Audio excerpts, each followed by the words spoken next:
ভারত থেকে ঝাঁকে ঝাঁকে ইলিশ ছুটছে বাংলাদেশে। মাথা ব্যথা ভারতের।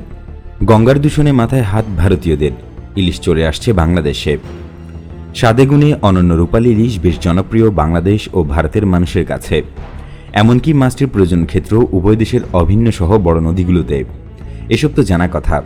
নতুন কথা হলো ইলিশ এখন ভারতীয় এলাকা ছেড়ে চলে আসছে বাংলাদেশে। বিষয়টি রীতিমতো ভারতীয়দের মাথা ব্যথার কারণ হয়ে দাঁড়িয়েছে। ভারতের পশ্চিমবঙ্গের গঙ্গা এবং তার শাখা নদীগুলো একসময় ইলিশের অন্যতম প্রধান প্রজনন ক্ষেত্র ছিল। এখন এই মাছের প্রধান প্রজনন স্থলে পরিণত হয়েছে বাংলাদেশ ও মিয়ানমারের বড় নদীগুলো। এর ফলে চলতি মৌসুমে এই দুই দেশের নদীতে ইলিশের আনাগোনা বেড়ে গেলেও ইলিশ শূন্য হয়ে পড়েছে ভারতীয় গঙ্গা।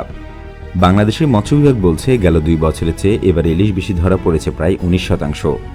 এখন পর্যন্ত খুলনা, চট্টগ্রাম, ভোলা ও পটুয়াখালীর বিভিন্ন নদীর মোহনায় মাছটি শিকার হয়েছে প্রায় 59 লাখ টন। এর ঠিক উল্টো চিত্র দেখা গেছে ভারতের বেলায়। দেশটির ইউনাইটেড ফিশারম্যান অ্যাসোসিয়েশনের পশ্চিমবঙ্গ শাখা বলছে, চলতি মৌসুমে গঙ্গায় ইলিশের দেখা যেন মিলছেই না।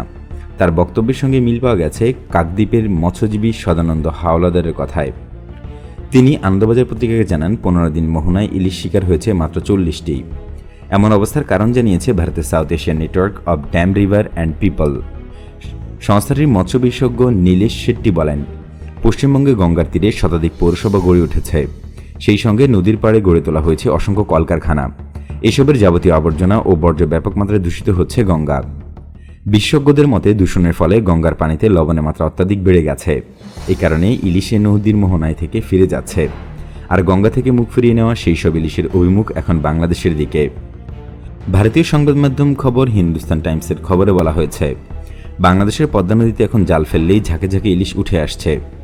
বাংলাদেশের মৎস্য বিভাগের পরিসংখ্যান উল্লেখ করে তারা জানিয়েছেন, গত 2 বছরের তুলনায় এবছর বাংলাদেশে 19% ইলিশ বেশি ধরা পড়েছে। গঙ্গাকে অনেক বেশি অবহেলা করায় সামুদ্রিক ইলিশ তার প্রজনন ক্ষেত্র বদলেছে উল্লেখ করে তিনি বলেন, লোনা পানির ঘেরাটোপ থেকে ডিম রক্ষায় প্রজননের জন্য মিষ্টি পানি বেছে নেয় ইলিশ। এজন্য নদীর মোহনায় ফিরে আসে এই মাছটি। দূষণের গঙ্গার পানির লবণাক্ততা বেড়ে যাওয়ায় এর বিপরীত চিত্র পাওয়া যায় বাংলাদেশ ও মিয়ানমারের নদীতে ডিম ছাড়ছে মা ইলিশ।